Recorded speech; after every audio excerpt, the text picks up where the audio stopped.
দর্শক, রাজনীতি এবং কূটনীতির দাবার বোর্ডে একটি ভুল চাল কিভাবে একটি পুরো রাষ্ট্রকে খাদের কিনারায় নিয়ে যেতে পারে তার এক ভয়াবহ এবং বাস্তব উদাহরণ এখন বাংলাদেশ। বর্তমান সরকারের কপালে যেন আক্ষরিক অর্থেই শনির দশা লেগেছে। ক্ষমতায় বসার পর থেকেই সরকার একের পর এক দুঃসংবাদ, বিপর্যয় এবং কূটনৈতিক ব্যর্থতার চোরাবালিতে এমনভাবে আটকে পড়েছে যে সেখান থেকে বের হওয়ার কোনো পথ তারা খুঁজে পাচ্ছে না। একদিকে দেশে ভয়াবহ তেল, গ্যাস ও বিদ্যুৎ সংকট চলছে, অন্যদিকে তীব্র ডলার সংকট পুরো অর্থনীতিকে যেন গলা টিপে শ্বাসরুদ্ধ করে রেখেছে। আর এই চতুর্মুখী সংকট থেকে উত্তরণের জন্য সরকার যখনই কোনো চেষ্টা করছে তখনই বারবার চরম হোঁচট খাচ্ছে। গতকালই দেশের অর্থনীতির কফিনে শেষ পেরেকটি ঠুকে দিয়েছে আন্তর্জাতিক মুদ্রা তহবিল বা IMF। প্রয়োজনীয় অর্থনৈতিক সংস্কার না করা এবং ব্যাংক লুটেরাদের পুনর্বাসন করার অভিযোগে IMF তাদের 35,000 কোটি টাকার বিশাল ঋণ ছাড় দিতে সরাসরি অস্বীকৃতি জানিয়েছে। আর এই অর্থনৈতিক সুনামির রেশ কাটতে না কাটতে আজ 18 এপ্রিল সকালে সরকারের সামনে এসে হাজির হয়েছে ভূ রাজনীতির আরেক চরম দুঃসংবাদ। ইরানের হরমুজ প্রণালীতে এবার মাঝ সাগরে সরাসরি আটকে দেওয়া হয়েছে বাংলাদেশ শিপিং কর্পোরেশনের সরবরাহী বিশাল জাহাজ বাংলার জয়যাত্রা। সব মিলিয়ে বর্তমান ক্ষমতাসীন সরকার এখন এক মহাসংকটের আবর্তে নিমজ্জিত। কিন্তু কি ঘটেছিল গতরাতের হরমুজ প্রণালীতে? কেন হঠাৎ করে বাংলাদেশের জাহাজকে টার্গেট করলো ইরান? আজ আমরা একদম নিরেট তথ্য, টাইমলাইন এবং ভূ রাজনৈতিক সমীকরণ দিয়ে এই পুরো ঘটনার আদ্যপান্ত বিশ্লেষণ করব। ভিডিওর শেষ পর্যন্ত আমাদের সাথে থাকুন, কারণ আজকের এই বিশ্লেষণ আপনাকে দেশের ভবিষ্যৎ নিয়ে নতুন করে ভাবতে বাধ্য করবে। আসুন প্রথমে টাইমলাইন ধরে গতরাতের ঘটনাটা ডিস্ট্রাক্ট করি। গতকাল শুক্রবার 17 এপ্রিল বিকেলে ইরান হঠাৎ করে লেবানন ইস্যুতে হরমুজ প্রণালী বাণিজ্যিক জাহাজ চলাচলের জন্য উন্মুক্ত ঘোষণা করে। এই খবর পেয়ে রাত 9টার দিকে সংযুক্ত আরব আমিরাতের শারজাহ বন্দরের কাছ থেকে নোঙর তুলে হুজাইরার উদ্দেশ্যে রওনা দেয় বাংলাদেশের সারবাহী বিশাল জাহাজ বাংলার জয়যাত্রা। কিন্তু এই স্বস্তির যাত্রা কয়েক ঘন্টার বেশি স্থায়ী হয়নি। বাংলাদেশ শিপিং কর্পোরেশনের ব্যবস্থাপনা পরিচালক গণমাধ্যমকে জানিয়েছেন, অনুমতি চাওয়ার পর তা প্রত্যাখ্যান করে কোনো বার্তা না দেওয়ায় তারা মনে করেছিল প্রণালীটি হয়তো সবার জন্যই উন্মুক্ত করা হয়েছে। এই সময় প্রায় 40টির মতো আন্তর্জাতিক বাণিজ্যিক জাহাজ হরমুজের উদ্দেশ্যে যাত্রা শুরু করে। জয়যাত্রাও তাদের পথ অনুসরণ করে এগোতে থাকে। রাত 11:50 দিকে হরমুজ প্রণালীতে প্রবেশ করে বাংলার জয়যাত্রা। জাহাজটি যে গতিতে চলছিল তাতে ভোর 3টার দিকে হরমুজ অতিক্রম করে ওমান সাগরে প্রবেশ করা যেত। কিন্তু হঠাৎ রাত 12টার দিকে শুরু হয় চরম নাটকীয়তা। রেডিও বার্তা পাঠিয়ে জাহাজের গতি রোধ করার কঠোর নির্দেশ দেয় ইরানিয়ান নেভি। তারা অত্যন্ত কড়া ভাষায় হুঁশিয়ারি করে দেয় যে ইরানের সুনির্দিষ্ট লিখিত অনুমতি ছাড়া জাহাজ হরমুজ পার হতে পারবে না। মুহূর্তের মধ্যেই মাঝ সাগরে স্তব্ধ হয়ে যায় বাংলাদেশের বাংলার জয়যাত্রা।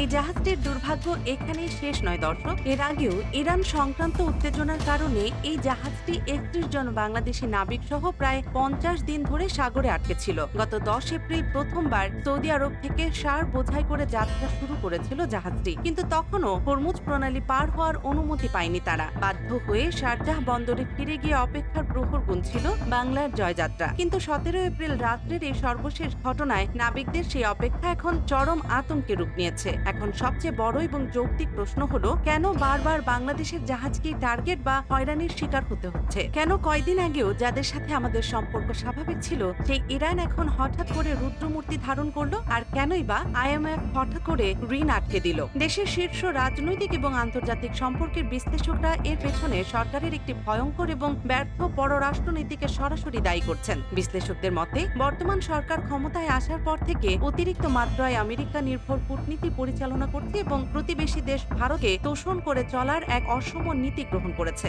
সরকার ভেবেছিল ওয়াশিংটন এবং দিল্লিকে খুশি রাখতে পারলেই তাদের ক্ষমতার মসনদ স্থায়ী হবে। কিন্তু এই একচোখা নীতি গ্রহণ করতে গিয়ে তারা সুকৌশলে চীন এবং ইরানের মতো উদীয়মান বৈশ্বিক পরাশক্তিগুলোর সরাসরি বিপক্ষে চলে গেছে। হরমুজ প্রণালী দিয়ে প্রতিদিন বিশ্বের প্রায় 30% তেল পরিবহন হয় এবং এই প্রণালীর সম্পূর্ণ নিয়ন্ত্রণ এখন ইরানের হাতে। ইরান খুব ভালো করেই জানে যে বাংলাদেশকে চাপে ফেললে আমেরিকার মিত্রদের সাপ্লাই চেনও ব্যাঘাত ঘটবে। বাংলার জয়যাত্রা আটকে দেওয়াটা তাই কোনো বিচ্ছিন্ন যান্ত্রিক ঘটনা নয়, এটি মূলত বাংলাদেশ সরকারের নতজানু মার্কিন নীতির প্রতি ইরানের একটি সরাসরি কূটনৈতিক এবং সামরিক চপটাঘাত।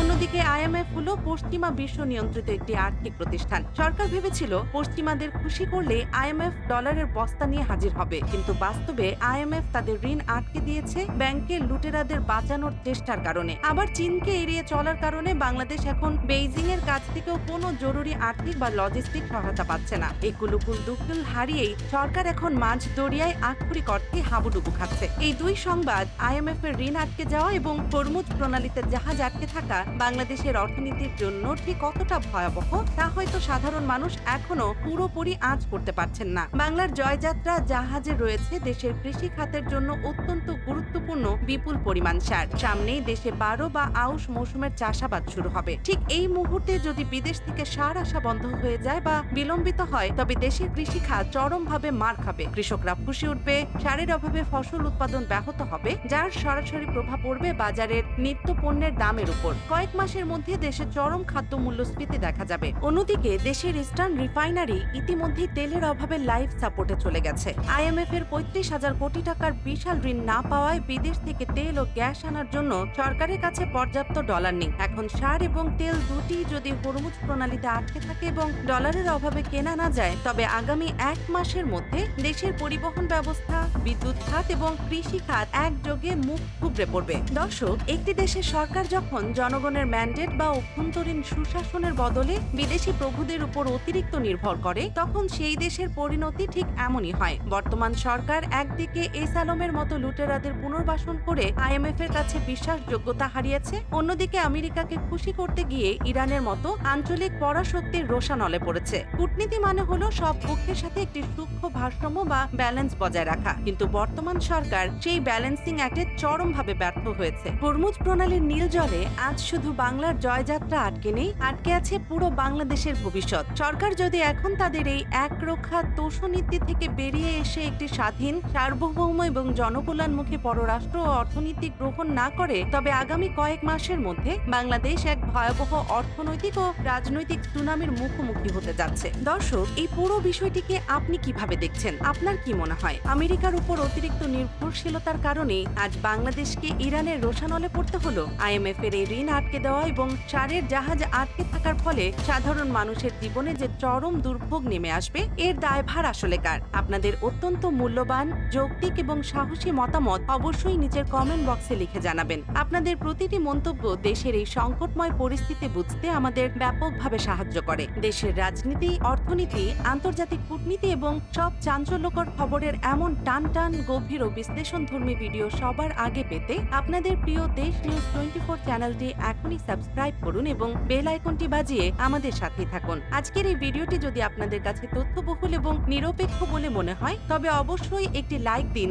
এবং আপনার পরিচিত জনদের সাথে ভিডিওটি বেশি বেশি শেয়ার করে সবাইকে আসল সত্যটা জানার সুযোগ করে দিন। দেখা হবে আগামীকালের নতুন কোনো ভিডিওতে, নতুন কোনো খবরের গভীর বিশ্লেষণ নিয়ে। সে পর্যন্ত সবাই ভালো থাকবেন, সুস্থ থাকবেন এবং দেশের স্বার্থে সবসময় সোচ্চার থাকবেন। ধন্যবাদ।